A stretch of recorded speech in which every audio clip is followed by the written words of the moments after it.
एक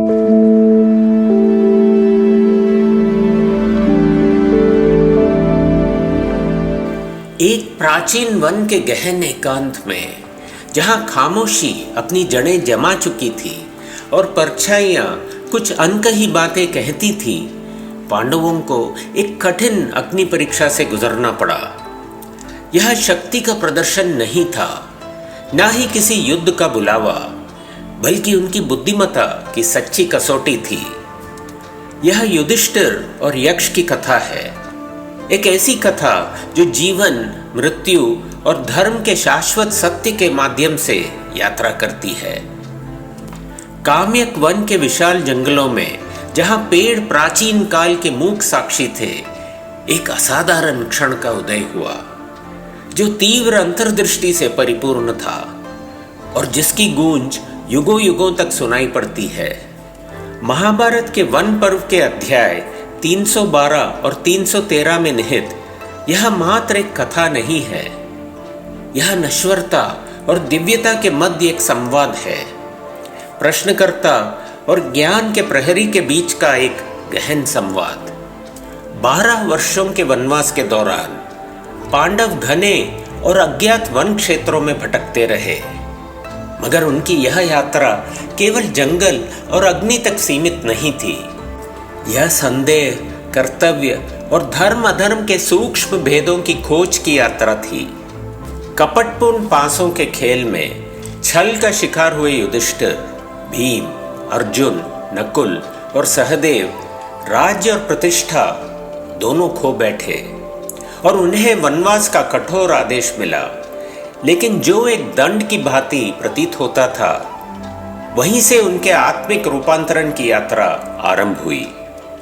और इस रूपांतरण के केंद्र में था एक सरोवर, एक प्रश्न, एक परीक्षा और एक यक्ष।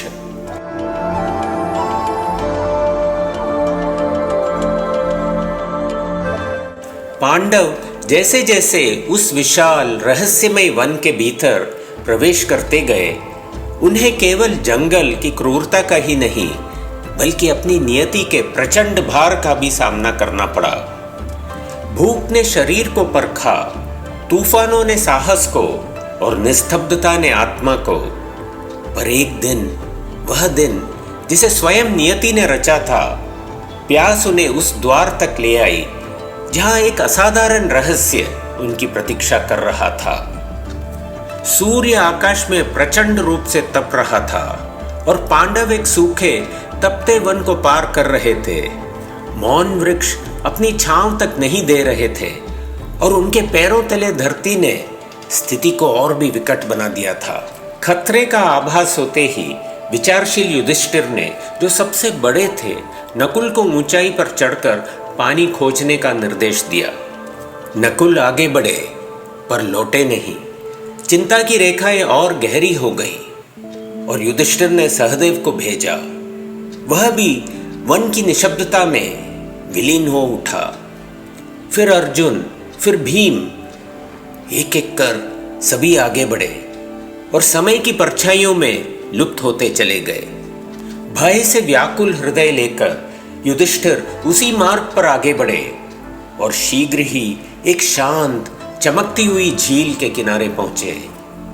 पर जो दृश्य उन्होंने वहां देखा, वह उनके हृदय को जैसे जकड़ गया।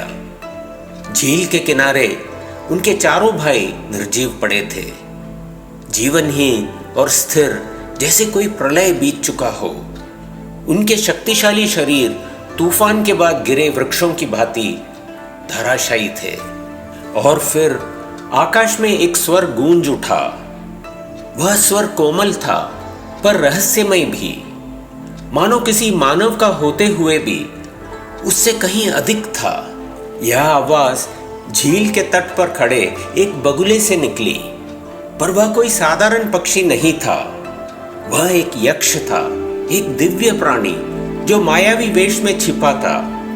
यक्ष ने भयभीत कर देने वाली चेतावनी दी, यह सरोवर मेरा है। तुम्हारे भाइयों ने मेरी अनुमति के बिना जल पिया।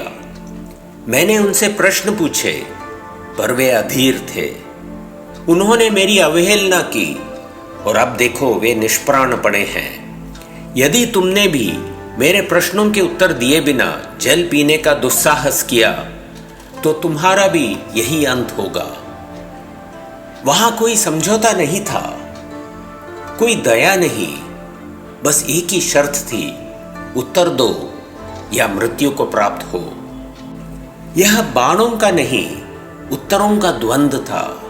यह तलवारों की टकराहट नहीं, सत्य का सीधा सामना था। और तब धर्मराज के पुत्र युधिष्ठिर अपने गहरे शोक में भी अडिग उस दिव्य आत्मा के समक्ष खड़े हुए और चुनौती स्वीकार की। वन सुन रहा था, वायु थम सी गई थी और प्रश्न प्रारंभ हुए। यक्ष युधिष्ठिर की शांत मुद्रा और शस्त्रों के बजाय बुद्धि से युद्ध करने की तत्परता से प्रभावित होकर अपनी परीक्षा आरंभ करता है। यह एक ऐसी परीक्षा थी जैसे पहले कभी न हुई थी। शक्ति की नहीं, अंतर्दृष्टि की एक संवाद नश्वर और अदृश्य के मध्य, जो अस्तित्व के गहन प्रश्नों से गूंज रहा था। यक्ष के 125 प्रश्नों में से जो सृष्टि के गूढ़ रहस्यों को उजागर करते हैं, हम यहाँ 25 सर्वाधिक गहन और शाश्वत प्रश्नों को प्रस्तुत कर रहे हैं। ये ऐसे प्रश्न हैं जिनकी प्रतिध्वनि युगों युगों से सुनाई देती आई है, और इनके वे उत्तर जो आज भी अज्ञान के तिमिर को भेद कर ज्ञान का मार्ग प्रशस्त करते हैं। यक्ष ने पूछा, सूर्य को क्या उदित करता है? उसके साथ कौन चलता है? उसे अस्त कौन करता है? और वह किस में प्रतिष्ठित है? युधिष्ठिर ने उत्तर दिया, सूर्य को ब्रह्मा उदित करते हैं, देवता उसके साथ चलते हैं, धर्म उसे अस्त करता है और वह सत्य में प्रतिष्ठित है। फिर एक और प्रश्न आया, वे कौन से उपहार हैं जो किसी व्यक्ति को वास्तव में धनवान बनाते हैं? युधिष्ठिर ने प्रत्युत्तर दिया, सच्चा धन ज्ञान है, न कि संपत्ति। ज्ञान वह अक्षय खजाना है जो कभी समाप्त नहीं होता। यक्ष ने पूछा, सच्चा सुखी कौन है? युधिष्ठिर ने उत्तर दिया, जो ऋण के बंधन से मुक्त हो, जो अपने ही घर में सरलता से जीवन व्यतीत करता हो और सामान्य आहार में भी संतोष पाता हो, वही सच्चे सुख का अधिकारी है। फिर यक्ष ने वह प्रश्न किया जो काल की सीमाओं को पार करता हुआ आज भी गूंजता है, सबसे बड़ा आश्चर्य क्या है? युधिष्ठिर ने शांत पर अडिग स्वर में उत्तर दिया, हर दिन अनगिनत प्राणी मृत्यु की ओर जाते हैं, फिर भी जो जीवित हैं वे स्वयं को अमर मानते हैं। इससे बढ़कर कोई आश्चर्य नहीं हो सकता। यक्ष ने अपना प्रश्न जारी रखा, पृथ्वी से भी भारी वस्तु क्या है? युधिष्ठिर ने उत्तर दिया, मां के गर्भ में पलता हुआ जीवन, उसका भार पृथ्वी के समस्त वजन से भी अधिक है। पवन से भी अधिक गतिशील क्या है? युधिष्ठिर बोले, मन, जो दृष्टि की सीमा से भी परे चलता है।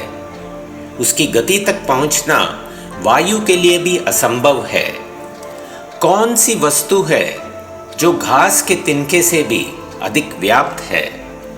युधिष्ठिर ने उत्तर दिया, चिंताएं और कामनाएं, जो इस धरती पर फैली हर घास की पत्ती से भी ज्यादा है। वन की गहरी निस्तब्धता में यक्ष का स्वर शांत किंतु प्रभावशाली, जैसे झील की सतह पर बहती धीमी हवा की तरह फैल गया। यात्रा में मन का सच्चा मित्र कौन है? युधिष्ठिर ने तुरंत उत्तर दिया, ज्ञान, वही सच्चा साथी जो यात्री के साथ चलता है और अनजान रास्तों को रोशनी देता है। यक्ष ने घर की आत्मा की ओर ध्यानपूर्वक दृष्टि उठाई और पूछा, जो गृहस्थ रहता है उसका सच्चा मित्र कौन है? युधिष्ठिर ने गंभीरता और शांति के साथ उत्तर दिया, जीवन संगिनी, जो न केवल शांति और मौन की साथी होती है बल्कि जीवन के हर चरण में स्थिर सहधर्मी बनी रहती है, और जो रोगी के समीप खड़ा होता है। यक्ष ने पुनः पूछा। वैद्य, युधिष्ठिर ने उत्तर दिया, जो निराशा के क्षणों में आशा का संचार करता है और जब शरीर क्षीण होता है तब पुनः स्वास्थ्य प्रदान करता है, और जो मृत्युशैया पर लेटा है उसका मित्र कौन? युधिष्ठिर ने आदरपूर्वक मस्तक झुकाते हुए कहा, परोपकार, क्योंकि मरणोपरांत केवल वही शाश्वत रहता है जो दूसरों को अर्पित किया गया हो। तभी एक प्रश्न उभरा जो हृदय के अंतःस्थल में प्रतिध्वनित हुआ, परम धर्म क्या है? युधिष्ठिर ने निर्मल वाणी में उत्तर दिया, अहिंसा, किसी भी प्राणी को पीड़ा न देना, बिना किसी को क्षति पहुंचाए जीवन व्यतीत करना, यही आत्मा का सर्वोत्तम मार्ग है। वास्तविक धन किसे कहते हैं? युधिष्ठिर ने प्रत्युत्तर दिया, संतुष्टि, क्योंकि अतृप्त राजा भी अंततः दरिद्र ही रहता है। परम लाभ क्या है? युधिष्ठिर ने जवाब दिया, स्वस्थ शरीर, क्योंकि इसके बिना न सोना सुख दे सकता है और न ही सम्मान। यक्ष ने और समीप आकर पूछा, सर्वाधिक सुख क्या है? युधिष्ठिर की वाणी स्थिर थी, संतोष। जब जीवन किसी लालसा से मुक्त हो वही सच्चा आनंद है। अंततः यक्ष ने पूछा, सच्चा धर्म क्या है? और युधिष्ठिर, जिसने पीड़ा, वनवास और सत्य का अनुभव किया था, शांत स्वर में बोला, सभी प्राणियों के प्रति करुणा, यही धर्म का मूल है। वन जैसे निशब्द खड़ा था। यक्ष की शाश्वत परीक्षा अब भी जारी थी। हर प्रश्न युधिष्ठिर के मन को ही नहीं बल्कि स्वयं अस्तित्व की गहराई तक उतरता चला गया। सबसे बड़ा शत्रु कौन है? बिना किसी विलंब के युधिष्ठिर ने उत्तर दिया, क्रोध, क्योंकि यह विवेक को निगल जाता है, निर्णय क्षमता को जला देता है और बुद्धिमानों को भी अंधा कर देता है। अब यक्ष का स्वर और भी गंभीर हो गया। शोक का मूल क्या है? युधिष्ठिर ने शांत गंभीरता से कहा, अज्ञान, क्योंकि यह सत्य पर आवरण डालता है, भ्रांतियों को जन्म देता है और आत्मा को दुख से जकड़ लेता है। मोक्ष का परम पथ क्या है?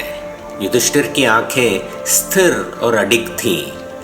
सत्य और मन पर नियंत्रण, ये ही वे सारथी हैं जो आत्मा को संसार बंधन से मुक्ति दिलाते हैं। समस्त जीवों में सर्वाधिक सहनशील कौन है? युधिष्ठिर का स्वर मधुर और शांत हो गया। जो घोर कष्ट सहने के उपरांत भी क्षमा का भाव रखता है, वही धैर्य की सर्वोच्च सीमा को प्राप्त करता है। फिर एक प्रश्न आया जिसने सांसारिक माया की जड़ों को हिला दिया। विश्व का सबसे अद्भुत तत्व क्या है? युधिष्ठिर रुके, आकाश की ओर देखा और बोले, प्रतिदिन असंख्य प्राणी मृत्यु की गोद में समा जाते हैं, फिर भी जीवित बचे लोग मानते हैं कि वे अनंत काल तक जीवित रहेंगे। यही सबसे बड़ा आश्चर्य है। यक्ष की आंखें सिकुड़ गईं। वे धर्म के मूल आधार को परख रहे थे। मनुष्य का सर्वोच्च कर्तव्य क्या है? युधिष्ठिर ने उत्तर दिया, दूसरों की सहायता करना, किसी पुरस्कार या पहचान के लिए नहीं बल्कि आत्मा की पवित्रता से प्रेरित होकर। वायु थम गई। झील का जल शांत होकर स्थिर हो उठा। और दान का सच्चा अर्थ क्या है? यक्ष ने पूछा। युधिष्ठिर ने प्रत्युत्तर दिया, रक्षा करना, सहारा देना तथा निस्वार्थ भाव से अर्पण करना। बिना किसी भी प्रतिफल की अपेक्षा रखे, वही सच्चा दान है। अंत में यक्ष ने वह प्रश्न किया जो अनंत काल की धीमी प्रतिध्वनि की तरह देर तक वातावरण में व्याप्त रहा। किसे सदा हृदय में धारण करना चाहिए? और युधिष्ठिर ने गहन अंतर्दृष्टि से चमकती आंखों के साथ कहा कि जीवन तो एक क्षणिक परछाई मात्र है और मृत्यु अटल सत्य है। इस परम सत्य को कभी विस्मृत नहीं करना चाहिए। और फिर अंतिम प्रश्न शांत वन में स्वर्ग से उतरते भजन की भांति गूंज उठा। समस्त प्राणियों का परम आश्रय क्या है? युधिष्ठिर ने शांत और गंभीर भाव से पूरी स्पष्टता से उत्तर दिया, धर्म। जब सब कुछ छिन जाता है तब वही शरण बनता है। वही एक प्रकाश है जो अंधकार में भी पथ दिखाता है। यही वह शाश्वत आधार है जो आत्मा को थामे रखता है। वन एक क्षण को निशब्द हो गया, जैसे पत्तों ने भी आस्था से सांस रोक ली हो। वायु की गति थम गई और उस क्षण यक्ष का रूप धीरे धीरे धुंधलाने लगा। उसका तेज बढ़ा और उसके भीतर से प्रकट हुआ उसका सत्य स्वरूप। वह केवल कोई झील का रक्षक यक्ष नहीं था, वह स्वयं यम था, मृत्यु का देवता, धर्म का मौन संरक्षक और युधिष्ठिर के भीतर गूंजता हुआ पितृस्नेह। परंतु युधिष्ठिर यद्यपि कुंती और पांडु के संतान थे, इस धरती पर प्रकट हुए थे यमराज के एक पावन आह्वान के फलस्वरूप। अपने शाप के कारण पांडु को संतान सुख प्राप्त नहीं था। तब उन्होंने कुंती से देवताओं का आह्वान करने को कहा और यम, जो न्याय के साक्षात प्रतीक हैं, सबसे पहले उत्तर देने आए। अब वे अपने पुत्र के समक्ष एक यक्ष के वेश में खड़े थे और यम का हृदय गौरव और करुणा से भर उठा। उन्होंने युधिष्ठिर को एक विकल्प दिया, अपने मृत पड़े भाइयों में से किसी एक को पुनः जीवित करने का। एक कठिन और निर्मम परीक्षा जिसे केवल कोई निष्पक्ष और विवेकशील ही पार कर सकता था। और युधिष्ठिर ने बिना एक पल का विलंब किए नकुल को चुन लिया, न भीम को, न अर्जुन को, बल्कि माद्री के पुत्र नकुल को। उन्होंने अपने निर्णय का कारण बताया, मैं कुंती का पुत्र हूँ। माद्री के भी एक पुत्र को जीवित रहना चाहिए ताकि कोई भी माता अपने समस्त पुत्रों को ना खोए। यह निर्णय भावनाओं से नहीं बल्कि न्याय और समानता की गहरी भावना से लिया गया था। यह कोई पक्षपात नहीं बल्कि धर्म का ही चुनाव था, जहां सही का मार्ग चुनना आसान रास्ते से कहीं अधिक महत्वपूर्ण था। यम, जो अपने पुत्र को पूर्णतः पहचान कर चुके थे, युधिष्ठिर की निस्वार्थ बुद्धि और अपार करुणा से अत्यधिक प्रभावित हुए। उन्होंने केवल एक भाई को नहीं बल्कि सभी चारों भाइयों को जीवनदान दे दिया। जैसे ही वे उठे, उनकी प्यास बुझ गई, थकावट मिट गई और झील की कठिन परीक्षा अब समाप्त हो चुकी थी। यक्ष प्रश्न की यह कथा केवल कुछ जीवनों की रक्षा की नहीं बल्कि एक कालातीत संदेश है कि धर्म, विवेक और आत्मबल से हर कठिन परिस्थिति का सामना किया जा सकता है। यह हमें सिखाती है सत्य और न्याय के पथ पर चलना ही सच्चा साहस है। यह स्मरण कराता है कि जीवन की सच्ची परीक्षाएं न युद्ध की गर्जना के साथ आती है और न तलवारों की झंकार के साथ। वे आती हैं चुपचाप, विकल्पों के वस्त्र में, प्रश्नों के वेश में, निस्वार्थता और न्याय भाव। जब युधिष्ठिर ने अपने सगे भाई नहीं बल्कि माद्री के पुत्र नकुल को पुनर्जीवित करने का निर्णय लिया, तो उन्होंने यह दर्शाया कि धर्म में स्थिर आत्मा कितनी दुर्लभ और दिव्य होती है। उन्होंने किसी भी झुकाव को नहीं दिखाया और न ही व्यक्तिगत लगाव को चुना। बल्कि उन्होंने न्यायपूर्ण संतुलन बनाया ताकि कुंती और माद्री कोई भी माँ पूरी तरह से निस्संतान ना रहे। यह एक निर्णय था जो रक्त संबंधों से ऊपर था, एक मौन साक्ष्य कि धर्म का मर्म यही है, सही को चुनना भले ही वह कठिन हो और प्रिय को त्यागना यदि वह अनुचित हो। आंतरिक रूपांतरण और आत्म जागरण, यह क्षण मात्र एक परीक्षा नहीं था, यह था एक पवित्र संक्रमण, वनवास से आत्मबोध तक की यात्रा का निर्णायक द्वार। झील की मौन छाया में एक अदृश्य देव की दृष्टि के नीचे युधिष्ठिर केवल पांडवों के ज्येष्ठ भ्राता नहीं रहे, वे एक जागृत आत्मा के रूप में उभरे। राजा की गरिमा, मुनि की दृष्टि और धर्मरक्षक का आत्मबल लिए। जंगल का रास्ता अभी खत्म नहीं हुआ था, पर भाई अब मायूस नहीं, उजाले में चल रहे थे। उनके साथ दैवीय आशीर्वाद और आत्मज्ञान से उपजा गहरा बल था। यदि इस कथा ने आपके भीतर किसी प्राचीन स्मृति को जगाया हो, सत्य की कोई प्रतिध्वनि, सद्गुणों की कोई गूंज या शाश्वत ज्ञान की कोई झलक, तो हम आपको डिवाइन नोवेल से जुड़ने के लिए सादर आमंत्रित करते हैं। सब्सक्राइब करें और नोटिफिकेशन बेल क्लिक करें ताकि आप इस पवित्र यात्रा में हमारे साथ चल सकें। महाभारत के रहस्यमय वनों में, पुराणों के गहरे सागरों में और सनातन दर्शन के आकाशीय मार्गों पर।